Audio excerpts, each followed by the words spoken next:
Hi guys, I recently showed you how to tie a tapered leader using a blood knot and a perfection loop. We use this for dry fly fishing, and it's the old way of making this, and it aids fly presentation on the water. Today I'm tying a wet fly leader with a dropper to fish with two flies. These leaders are similar to make. The only difference being is the dry fly tapered leader uses three pieces of different breaking strengths, a 6, an 8 and a 10. Now, if you're fishing on rivers, you might go 3, 5, 8. It's up to yourself. That's for dry fly fishing. But as I said, today we're tying a wet fly leader with a dropper to fish with two flies. We're going to use the blood knot again, and I'm going to show you how to do that. And what we do is, with the blood knot, we just leave one of the tags on, and that becomes your dropper. So it's very, very simple. I'm also going to show you there's another version of this that you can do by the sides of the river, which is ultra quick. Now, the blood knot to make is a little bit more difficult, and it takes a little bit of time. So if you have time at home, you can be making some leaders like this with the droppers on them. Or I'll show you the other way, which is very fast. To me, it's just as effective. It may not look as good, but it's very effective when you break a cast in the river, or you lose your fly in a ditch or whatever, and you can just make up a leader on the spot in a couple of seconds. Anyway, so the first thing I'm going to do is I'm going to show you how to make the blood knot. So you can imagine that this is your length of line, and it now becomes leader because you're going to use it for the fly fishing. And it's we usually use 9 feet long for the river. And what you do is you're going to come up about 4 feet and you cut the line, snip. And I'm using 2 different colors just to show you how this is done. I think it might be slightly easier. So what I'm going to do very simply is you take all depending on how long you want to make the dropper. So I'm going to make the dropper about this long. So I'm going to tie the knot kind of here. All right. So you get your 2 pieces of line now. And all you do is you get the yellow guy and you wrap it around 5 times. Now I'm going to do 3. So 3 times, because it's awkward with this stuff to show you. So I'm going to pull it through there like that. And that's all you do. So that's the first piece done. All right, just like that. And the next one, you're going to, now I just pulled it there. So I'm just pull it back. There we go. So now you wrap this side around 5 times. 1, 2, 3, say 5. Okay. And you put that in the opposite way here, like that.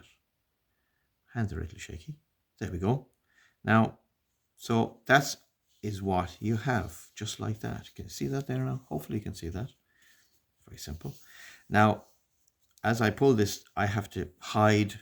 It's going to hide underneath my fingers. So I'm going to hold the 2 tags together, and I'm going to put my little finger here and catch this against my palm and pull it very gently like that, just to start it off. And that's what you're looking at.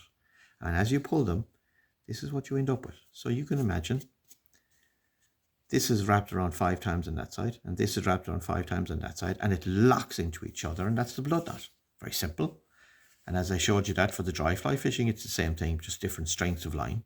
And then in this case, what I'm going to do then is you just cut off 1 piece, and this is now your dropper. And that's a very strong knot, in fairness. So that's all it is. So down here you have 1 fly, and here you have the second fly, and at this end you'd have your perfection loop. I showed you how to make that in another video. We went through it a few times because it is a difficult knot, but it's a fantastic knot to use. Now, so the next thing I'm going to show you is the fast version of doing this, and it's a surgeon's loop. So I'm just going to cut this again. Just going to cut that off there. I could do it with a sharper scissors, but that's okay. Hang on, that doesn't look good. So we just do it there again. So when you're by the river and you've lost your cast, or you've broken or whatever, you've ruined it, you're going to very simply get your line again. And to make a dropper, and this is the same length of, or same piece of line, all right? So you use 9 feet, you cut it. We always carry a little clippers on a zinger, which is very, very handy to have. So you cut your line, and then all you do is, it's called a surgeon's loop, or I just call it the shoelace knot, because all you're doing is, look, you're going to pop it in here like that once, and it looks like that. See that? That's all it is. And then you're going to do it a second time. It has to be 2 times. Now, don't forget, you have to wet this. Every knot you use, you wet, because the friction burns the line. It's very important. And then you just pull it. After you've wetted, you pull it tight, like that. And there we go. So now you have 2 pieces of line. One is there, one is there. And all you do is you cut this piece and, hey presto, there you have your dropper. There we are now. So you tie your one fly down here, one fly here, and your perfection loop at this end. And that's connected to your line. So the next knot I'll show you how to do, or how to put it together, will be the needle knot, which is the piece of line attached to the fly line. This is also an old. Now, these knots were shown to me, as I said, 50 years ago when I first started fly fishing by fellow anglers on the river. And I kind of like the old ways, I suppose. As I said to you in my other video, if it isn't broken, don't fix it. So I stuck with that all these years. And I find it just, it's the best, you know. So I hope this is clear. I hope you enjoyed it. Please subscribe and thank you for watching.